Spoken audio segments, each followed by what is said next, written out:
اللہ वबरकातुहू। क्या हाल चाल है? खैर खैरियत से हैं? जैसा कि आप सबको पता है, पाकिस्तान में PSL स्टार्ट हो चुका है। आज दूसरा मैच था पेशावर ज़ल्मी और कराची किंग्स के दरमियान। बहुत ज़बरदस्त मुकाबला था और साफ पता लग रहा था कि पिच जो है पूरी बैटिंग पिच है और हर बॉल पे जो है वो बाउंड्री टू बाउंड्री जा रही थी।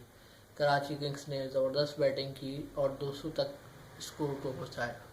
उसके बाद पेशावर ज़ल्मी ने भी अच्छी बैटिंग की, लेकिन पेशावर ज़ल्मी के साथ हुआ कुछ यूँ कि वो बहुत जल्दी विकेटें हाथ से गंवाने लग गए, जिसकी वजह से उनको इस मैच में शिकस्त का सामना हुआ। खैर, दोनों टीमों का आज पहला मैच था।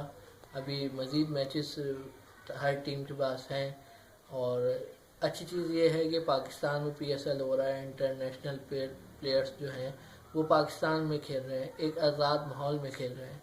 इससे पाकिस्तान का जो क्रिकेट का फ्यूचर है वो बहुत ब्राइट होगा और इंशाअल्लाह ताला ये भी हम उम्मीद रखते हैं कि आगे इंटरनेशनल टीम जो है वो पाकिस्तान में आराम और सुकून के साथ पीसफुल माहौल में क्रिकेट खेलेंगी।